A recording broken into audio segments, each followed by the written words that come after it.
Ebola Fast Facts. Here's some background information about Ebola, a virus with a high fatality rate that was first identified in Africa in 1976. Facts: Ebola hemorrhagic fever is a disease caused by one of 5 different Ebola viruses. 4 of the strains can cause severe illness in humans and animals. The 5th, Reston virus, has caused illness in some animals, but not in humans. The first human outbreaks occurred in 1976, one in northern Zaire, now Democratic Republic of the Congo, in Central Africa, and the other, in southern Sudan, now South Sudan. The virus is named after the Ebola River, where the virus was first recognized in 1976, according to the Centers for Disease Control and Prevention, CDC. Ebola is extremely infectious, but not extremely contagious. It is infectious because an infinitesimally small amount can cause illness. Laboratory experiments on non-human primates suggest that even a single virus may be enough to trigger a fatal infection. Ebola is considered moderately contagious because the virus is not transmitted through the air.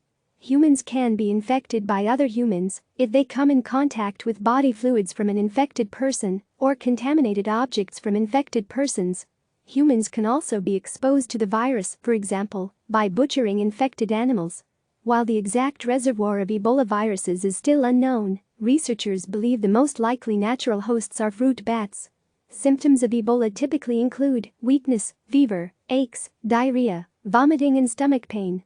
Additional experiences include rash, red eyes, chest pain, throat soreness, difficulty breathing or swallowing and bleeding, including internal. Typically, symptoms appear 8 to 10 days after exposure to the virus, but the incubation period can span 2 to 21 days. Ebola is not transmissible if someone is asymptomatic, and usually not after someone has recovered from it. However, the virus has been found in semen for up to 3 months and possibly is transmitted from contact with that semen, according to the CDC. There are 5 subspecies of the Ebola virus: Zaire ebolavirus, EBOV, Bundibugyo ebolavirus, BDBV, Sudan ebolavirus, SUDV, Thai forest ebolavirus, TAFV, and Reston ebolavirus, RESTV. Click here for the CDC's list of known cases and outbreaks. 2014 to 2016 West Africa outbreak, full historical timeline at bottom. March 2014, the CDC issues its initial announcement on an outbreak in Guinea and reports of cases in Liberia and Sierra Leone. In Guinea, a total of 86 suspected cases, including 59 deaths, case fatality ratio 68.5%, had been reported as of March 24, 2014. Preliminary results from the Pasteur Institute in Lyon, France, suggest Zaire ebolavirus as the causative agent. April 16, 2014, the New England Journal of Medicine publishes a report speculating that the current outbreak's patient 0 was a 2-year-old from Guinea. The child died on December 6, 2013, followed by his mother, sister and grandmother over the next month. July 2014, Patrick Sawyer, a top government official in the Liberian Ministry of Finance, dies at a local Nigerian hospital. He is the first American to die in what officials are calling the deadliest Ebola outbreak in history. July 2014, Nancy Ridable, an American aid worker in Liberia, tests positive for Ebola. According to Samaritan's Purse, Ridable is infected while treating Ebola patients in Liberia.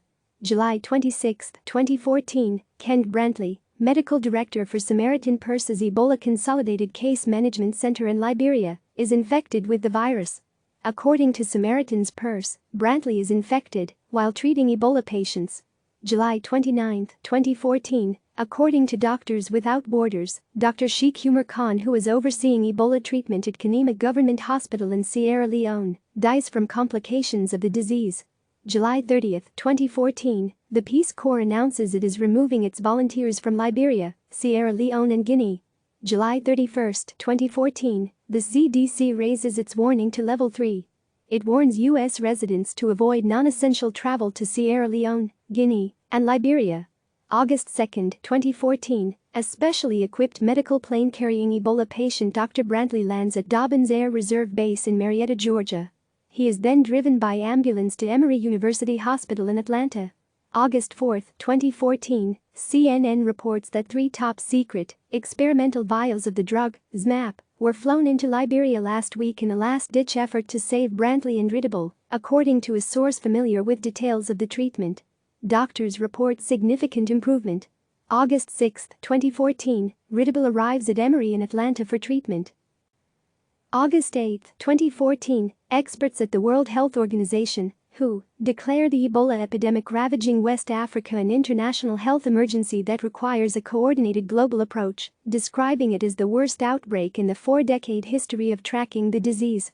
August 19, 2014, Liberia's President Ellen Johnson Sirleaf declares a nationwide curfew beginning August 20 and orders 2 communities to be completely quarantined, with no movement in or out of the areas.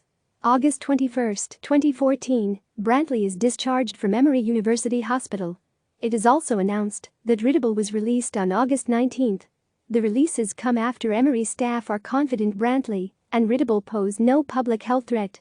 September 6, 2014, the government of Sierra Leone announces plans for a nationwide lockdown from September 19 to 21 in order to stop the spread of Ebola. The lockdown is being billed as a predominantly social campaign rather than a medical one, in which volunteers will go door to door to talk to people. September 16, 2014, U.S. President Barack Obama calls the efforts to combat the Ebola outbreak centered in West Africa the largest international response in the history of the CDC. Speaking from the CDC headquarters in Atlanta, Obama adds that faced with this outbreak, the world is looking to the United States to lead international efforts to combat the virus. He says the United States is ready to take on that leadership role. October 6, 2014, a nurse's assistant in Spain becomes the first person known to have contracted Ebola outside Africa in the current outbreak. The woman helped treat 2 Spanish missionaries, both of whom had contracted Ebola in West Africa, one in Liberia and the other in Sierra Leone. Both died after returning to Spain. On October 19, Spain's Special Ebola Committee says that nurse's aide Teresa Romero Ramos is considered free of the Ebola virus. October 6, 2014, NBC freelance cameraman Ashoka Mukpo arrives at Nebraska Medical Center for treatment after contracting Ebola in Liberia. On October 21, the hospital says that Mukpo no longer has the Ebola virus in his bloodstream and will be allowed to leave. October 8, 2014, Thomas Eric Duncan dies of Ebola in Dallas. October 11, 2014, Nina Pham, a Dallas nurse who cared for the now deceased Ebola patient Duncan, tests positive for Ebola during a preliminary blood test. She is the first person to contract Ebola on American soil. October 15, 2014, Amber Vinson, a second Dallas nurse who also cared for Duncan, is diagnosed with Ebola. Authorities say Vinson flew on a commercial jet from Cleveland to Dallas days before testing positive for Ebola. October 20, 2014, under fire in the wake of Ebola cases involving 2 Dallas nurses, the CDC issues updated Ebola guidelines that stress the importance of more training and supervision and recommend that no skin be exposed when workers are wearing personal protective equipment, or PPE. October 23, 2014, Craig Spencer, a 33-year-old doctor who recently returned from Guinea, has tested positive for Ebola, the first case of the deadly virus in New York City and the 4th diagnosed in the United States. October 24, 2014, the National Institutes of Health announces one of the Dallas nurses, Pham, has been declared free of the Ebola virus. Doctors at Emory University Hospital say tests no longer detect the virus in the blood of the other nurse, Vinson. Pham is released from a Maryland hospital on October 24, and Vinson is released from an Atlanta hospital on October 28. October 24, 2014, in response to the New York Ebola case, the governors of New York and New Jersey announced that their states were stepping up airport screening beyond federal requirements for travelers from West Africa. The new protocol mandates a quarantine for any individual, including medical personnel, who has had direct contact with individuals infected with Ebola while in Liberia, Sierra Leone or Guinea. The policy allows the states to determine hospitalization or quarantine for up to 21 days for other travelers from affected countries. November 5, 2014, nurse's aide Romero, believed to be the first person to contract Ebola outside of Africa, is released from the hospital in Madrid, Spain. November 11, 2014, Dr. Spencer, the first person to test positive for Ebola in New York City, is released from Bellevue Hospital. With Spencer free of the virus, all U.S. patients who had Ebola have recovered. November 15, 2014, Dr. Martin Celia, who became infected with Ebola while treating patients in Sierra Leone, arrives at Nebraska Medical Center in Omaha. Celia, a native of Sierra Leone, is a legal permanent resident of the United States married to a U.S. citizen. November 17, 2014, Dr. Celia dies at Nebraska Medical Center.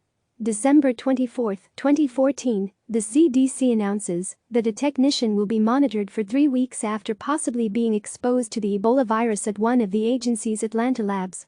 The agency reports a small amount of material which may have contained the live virus had been mistakenly transferred from one lab to another.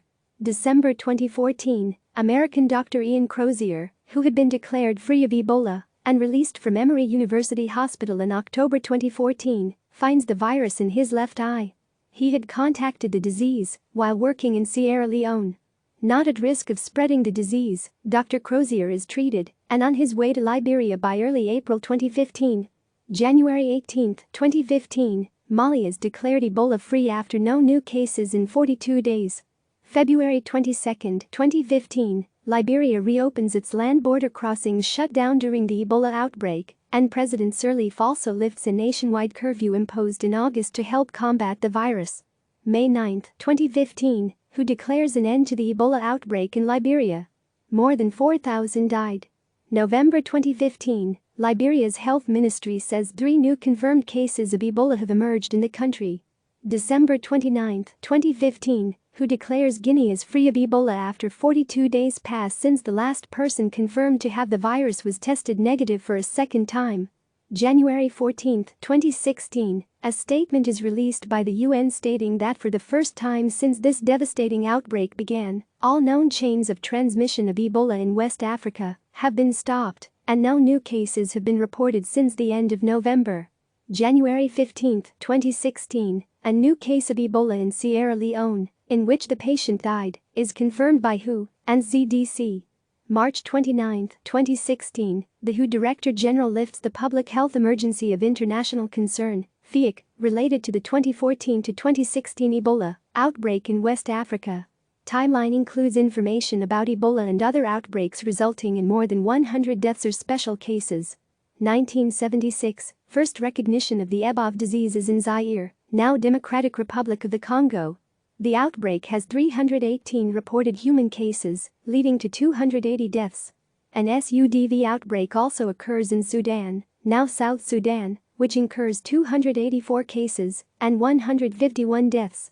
1989, in Reston, Virginia, macaque monkeys imported from the Philippines are found to be infected with the Ebola virus, later named the Ebola Reston virus. 1990, in Texas and Virginia quarantine facilities, 4 humans develop Ebola antibodies after contact with monkeys imported from the Philippines. None of the humans has symptoms. 1995, an outbreak in DRC, formerly Zaire, leads to 315 reported cases and at least 250 deaths. 2000 to 2001, a Ugandan outbreak, SUDV, results in 425 human cases and 224 deaths. 2001 to 2002, an Ebola outbreak occurs on the border of Gabon and Republic of the Congo, ROC, which results in 53 deaths on the Gabon side and at least 43 deaths on the ROC side. December 2002 – April 2003, an Ebola outbreak in ROC results in 143 reported cases and 128 deaths. 2007, an Ebola outbreak occurs in the Democratic Republic of the Congo, DRC. 187 of the 264 cases reported result in death. In late 2007, an outbreak in Uganda leads to 37 deaths, with 149 cases reported in total. November 2008, the Ebola Reston virus, RESTV, is detected in 5 humans in the Philippines. They are workers on a pig farm and slaughterhouse and suffer no symptoms. August 26, 2014 – November 2014, the Ministry of Health in the DRC notifies WHO of an Ebola outbreak in the country. It is the 7th outbreak in the country since 1976, when the virus was first identified near the Ebola River. The outbreak is not related to the ongoing outbreak in Guinea, Liberia, Nigeria, and Sierra Leone. A total of 66 cases are reported, which result in 49 deaths. September 30, 2014, Dr. Thomas Frieden, director of the CDC, announces the first diagnosed case of Ebola in the United States. The person has been hospitalized and isolated at Texas Health Presbyterian Hospital in Dallas in September 28. July 31, 2015, the CDC announces that a newly developed Ebola vaccine is highly effective and could help prevent its spread in the current and future outbreaks. December 22, 2016, the British medical journal The Lancet publishes a story about a new Ebola vaccine that tested 100% effective during trials of the drug. The study was conducted in Guinea with more than 11,000 people. May 8, 2018, the government of the DRC declares an outbreak of Ebola hemorrhagic fever in the Bukoro health zone. This is the DRC's 9th outbreak of Ebola since the discovery of the virus in the country in 1976. The Ministry of Health in the DRC officially declares the outbreak over on July 24, 2018. 54 cases of Ebola virus were recorded during the outbreak, including 33 deaths. August 1, 2018, the DRC's Ministry of Health declares an Ebola virus outbreak in 5 health zones in North Kivu province and 1 health zone in Ituri province. The outbreak is the second largest and second deadliest in history, according to a report from the nation's Ministry of Health. On July 17, 2019, WHO announces that the outbreak constitutes a public health emergency of international concern. As of May 12, 2020, a total of 3462 cases, 3317 confirmed and 145 probable, have been reported, including 2279 deaths and 1170 survivors. August 27, 2018, the WHO reports that 2 of the first 16 people to receive an experimental treatment for Ebola have recovered in the August 2018 outbreak in North Kivu and Ituri provinces of the DRC. WHO spokesperson Tarek Jasarevic says 5 experimental Ebola therapies have been approved to treat people infected with the Ebola virus. 2 are already in use and the other 3 will follow suit. August 12, 2019, 2 new Ebola treatments are proving so effective they are being offered to all patients in the DRC. Initial results found that 499 patients who received the 2 effective drugs had a higher chance of survival. The mortality rate for REN-EB3 and MAB114 was 29% and 34% respectively. The 2 drugs worked even better for patients who were treated early. The mortality rate dropped to 6% for REN-EB3 and 11% for MAB114, according to Anthony Fauci, director of the National Institute of Allergy and Infectious Diseases, NIAID, and one of the researchers leading the trial. December 19, 2019, the U.S. Food and Drug Administration announces the approval of a vaccine for the prevention of the Ebola virus for the first time in the United States. The vaccine, Ervebo, was developed by Merck and protects against Ebola virus disease caused by Zaire Ebola virus in people 18 and older. Click subscribe to receive the latest news.